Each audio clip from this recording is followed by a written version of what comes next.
Yo, what's going on, guys? This is Sam Solo Man here with the story breakdown reflections, this time for the song Aeroplanes. Hope you guys have all listened to the song. I hope you guys enjoy it. This is my favourite song that I've released so far, and this will probably be the most important story breakdown reflections that I'll ever do, if I'm being honest. Definitely the one that most important one. I say important a lot, but definitely the most important one that I've released so far. So, the reason I've got notes this time is that the podcasts that I make are very. I try to make them as raw and authentic as possible, so I don't have any script or anything like that. Most of the time, most of the time it's me literally trying to remember a period of time that happened a long time ago, and then like not only remember that, but remember my mind state at the time and reflect all in one podcast. And it's a bit more long-winded, but it's also more detailed. So if you want more detail, I'd recommend you go to that one. It's the story breakdown reflections on all the streaming services. But for this one, I'll just do a quick summary. So and I just wanted to say I made a mistake in the podcast. I said women commit suicide more than men. That's not true. Women attempt suicide 3 times more than men, but men die of it more. I did my research when I was doing the notes for this. But yeah, so before I go into Aeroplanes, last thing is I want to speak about a song that I released called Grab It. If you go to my SoundCloud, it's the first song. I didn't release it officially for different legal reasons, but if you go to my SoundCloud, it's the first song that I released before any of the songs, and it was released in April of 2019. Right now it's November of 2020 at the time of making this video.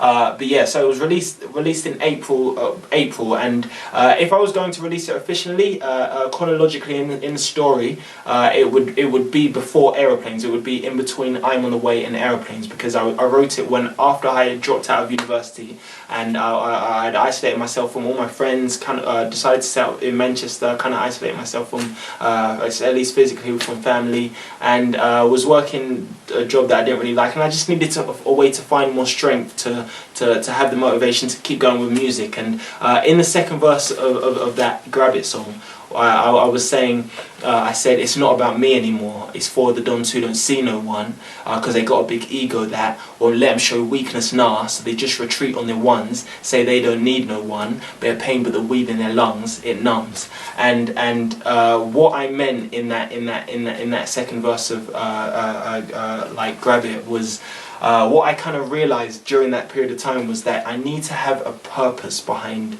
there needs to be a purpose behind all of this music, like all of this music stuff. If I want to have the motivation, I need to be helping people in the process, because making all these sacrifices, isolating myself, working mad hours, doing all this stuff that is hard and mentally draining. I don't care what my destiny is at the end. I don't care if I'm gonna have a mansion or all this stuff or anything of it. It's not worth hating my life all the time and stuff like that. So what gave me more energy and what made me enjoy it more was having in my mind that I'm gonna help people. I'm going to make sure whatever I build my brand with, I'm going to help people. And those, the people that I just explained in the lyrics, those are the type of the people that I want to help. Different people who go through, who pretty much just anyone who's going through the same mental health issues that I'm going through on my journey to success and fulfillment. I want to kind of go help them the same way that I'm helping myself with my brand. And yeah, so and the different thing, that's why I'm so vulnerable in my songs. I'm so open about different insecurities and different things. That's why I do these story breakdown reflections and just different things. But I made that decision very early. But one thing that I was doing wrong was, even though I had these big grandiose plans of helping mad amounts of people in the long term and everything like that, I wasn't really helping the people close to me. And I was, if I'm being honest, I was quite insensitive with the people around me. I lived in a house in my 3rd year of university with a guy called Michael, a girl called Jess, and a guy called Jordan. and but me and Michael were friends from much earlier.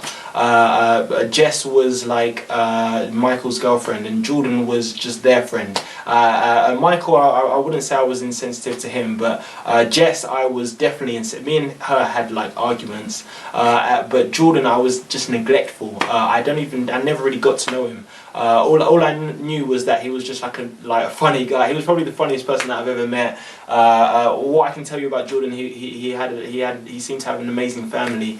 I met them. But yeah, he had an amazing family. He did break up. I remember Michael and Jess were telling me that he did break up with his girlfriend like halfway through the year, and he didn't feel like he was going to find love again or something like that. That they told me this much later, but sadly, Jordan, after everyone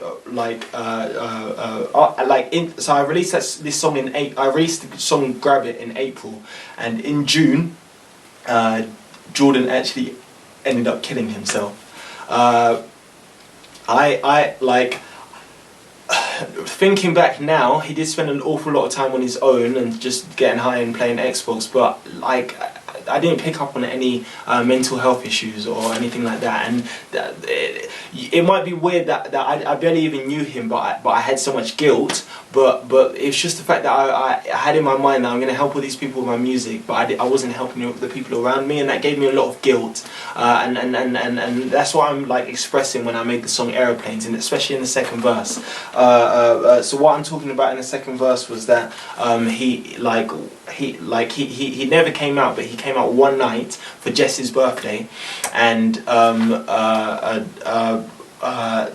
so he came out one night for Jess's birthday throughout the whole year, and we went as a house, me, Jess, Jordan and Michael, and I brought the girl Eniko that I'm talking about in the song Hold Me Down. And I'm just kind of in the song. I'm kind of just contrasting the how I didn't want Eniko to call me at the time. If I'm being completely honest, I was kind of toxic with Eniko. But I just wished that I'd reached out to Jordan or told him you can call me anytime that you want. So I'm not going to break down every single lyric. I'm sure you guys, all my fans have the intelligence to read between the lines and stuff like that. Amphibious is a fish that goes up in and out of water, by the way. So that song is just me reflecting on. At the time of writing the song, I kind of missed both of them, if I'm being completely honest. My advice to anybody who's listening to this is if you're trying to build anything big, have a purpose behind it. Even if you're an entrepreneur, that wisdom that I talked about is echoed by different people. Tony Robbins says that entrepreneurs needs to give more. The best entrepreneurs are the ones that give the most value. Gary Vee says you need to give. He's got a book called Jab Jab Jab Right Hook. Viktor Frankl, he's not an entrepreneur, but he wrote a book called Man's Search for Meaning. He went through Auschwitz, and he said that the best source of meaning is something outside of yourself. Not only that, but Jeff Bezos, he's alive right now. He's alive right now. Jeff Bezos, it's richest man in the world, so you have to have an extreme customer focus. Don't know what you guys' opinion of Jeff Bezos as a person, but in terms of entrepreneurship and that kind of thing, you have to have a massive customer focus. So you have to have a massive customer focus. But one thing that I'd say one thing that I'd say is embodying that purpose in your personal life too is very important as well. I wish I had embodied the same purpose that I have with this music and stuff like that in my personal life. I had been less neglectful with the people around me, and I had reached out to Jordan more and told him that you can call me anytime that you want and things like that, and just got to know him and maybe had the same kind of philosophical chats that I had with Michael with Jordan. So hope you guys enjoy the song. Hope you guys know the meaning behind behind it. Reach out to your people, like the baby said, and you'll probably notice that you might seem a little bit weird when you're constantly like being to people. Or call me anytime you want, by the way. But me personally, I'd rather be weird than get that call, the same call that I got from his sister, finding out that I've lost someone close to me. But yeah, hope you guys enjoy this story breakdown reflections. Yeah, hope you guys enjoy the song too.